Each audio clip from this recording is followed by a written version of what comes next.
were able to get through this whole interview. We are here today with Peter Woodrington. I said it wrong this time, didn't I? No, you said it good. All good. I said it good? Yeah. Okay. And we're going to be talking about his submission, which is a narrative short called Pulse. So, Peter, you were telling us about your film. Go ahead. Yeah, I mean, it just came about from wanting to experiment with multi-screen elements and creative sound design and working with the theme of anxiety and kind of living in a major city. So that's how the whole film came about, but it was all a process and seeing how all the elements like dictated each other.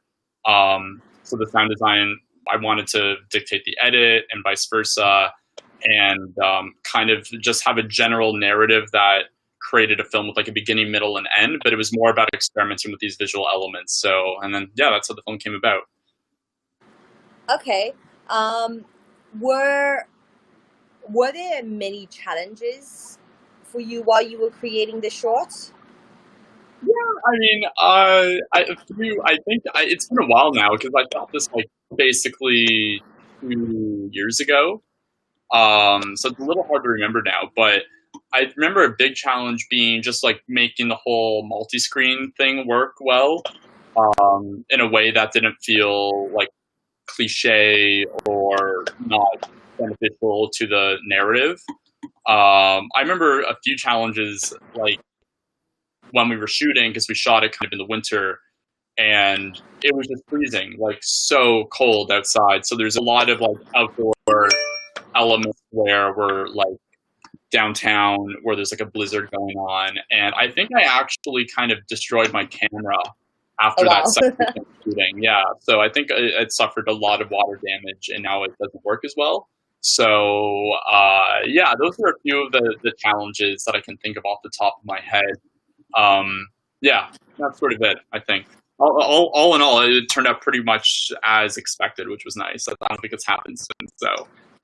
Okay, I mean, it definitely did turn out well. For people that may not know what multi-screen is, like, I mean, it's a more technical. Can you explain to the audience what you're talking about? Yeah, well, so the idea was to kind of make a film that could play on one screen, but more ideally uses three screens in order to create a visual experience that sort of heightens the narrative and the theme that we're going for, while also making it more engaging to look at. So instead of playing the film on one screen, what you can do, which is I think.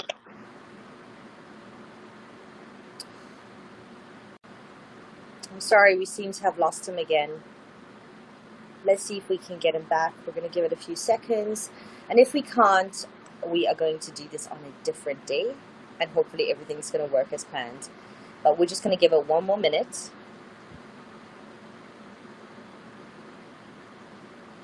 While I am here by myself, though, you guys should definitely, if you haven't already, check out the film festival, the South African Independent Film Festival. There is so much amazing creative work showcased this year. So if you're a film fanatic, if you're a filmmaker, definitely go ahead, get your tickets. They're still available. Oh, I see him. He's back. You're back. You are back. I was just doing my little speech all by myself, but you're back, so we're going to continue talking about that. But I was just telling people how amazing the film festival is, yeah, and that they have to go and get tickets and check it out. Yeah. Okay, so you were explaining. So let's get right back into it. You were explaining why you chose to go with multi-screen and basically what it was to people that may not have ventured into that yet. Yeah, it's great. I mean, experimenting with stuff like that is always an awesome way to kind of create new stories and to kind of find different ways of telling stories that have maybe been done before, but in different ways to kind of engage with an audience. So yeah, I mean, that's all I have to say about that. Okay, and have you been doing this for many years? Filmmaking or I mean, filmmaking or just in the film industry. Tell us a bit about yourself, basically. Yeah, I mean, I started making movies kind of in, like a lot of people, in high school. and that kind of grew and grew into then going to film school and university, and then I currently work in the commercial advertising world of Okay. filmmaking. So I work on a lot of commercials, and I still do short films and whatnot. I have a couple short films one that I completed, another one that is in post production right now, and so yeah, I still do a lot of narrative stuff. I still in like music videos and things like that. So that's sort of like how I've taken things since doing this film. Again, this film was like my sixth film out of university, so I've expanded into new areas since. Okay. Mhm. And do you always just take on the role as director, or do you work in other avenues of the process as well? Yeah, I mean, I tend to direct and write my own stuff and also take on a producing role, but I also produce for a lot of my friends in the sort of film scene in Toronto. And I've also been a production manager.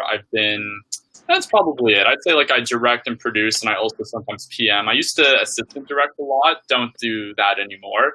Um, So what did you say? What don't you do anymore? I used to be a first assistant director as well. Okay. Yeah, don't do that anymore.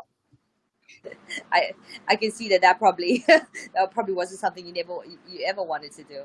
Yeah, it was fun for a bit, and then you have like a couple bad experiences, and then it's over after that. So Okay. Um, but basically, as an independent, so you're obviously working, with companies and with larger projects, and then you have your independent projects. yeah. Um, what is one of the best things you feel? One of the perks of being an independent director? Oh, I mean, it's just the freedom that you get more or less, and it's also being able to find that balance of being able to choose what projects you want to be a part of. Yeah. Obviously, at the end of the day, you still need to pay rent. You still need to buy groceries. So you need to do something that makes a living, but you're also a freelancer, so you can choose like how much balance you want in your life, right? So there was a period of time where I usually, if I'm gearing up to doing a short film or like a passion project, I'll probably spend like 2 to 3 months where that's my main focus, and I kind of put like paid work or commercial work on the back burner a little bit, and then once. We've lost him again. What on earth? I apologize for this. It's out of my hand. But we're going to give him a few more seconds and see if we can get him back on here. We would love to hear comments from people that have already bought tickets and have already been a part of the festival. So please go onto our social media pages and go crazy. Write comments about what you think, about which movies you've loved the most, which music videos, which documentaries have hit you the hardest. So we definitely want to hear more. Peter, are you back with us? Hello? We've completely lost him. What I think we're gonna do today, unfortunately, is we're gonna. Oh, he's come back.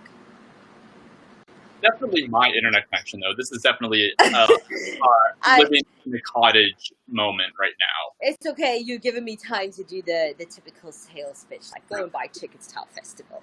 Yeah, If you don't, we will find you. But we're gonna keep it. We're gonna keep it. This is a live stream, and this is what happens. yeah, I So know. we're gonna keep it going.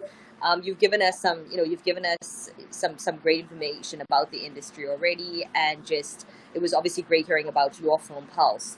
Um, have you been in many festivals? Um, Not with this film, to be honest. I think it's a weird. I kind of knew when making it. It's like a kind of a niche movie. So I've been in a few festivals with it, but I've been in more festivals with like other films that I've like helped produce.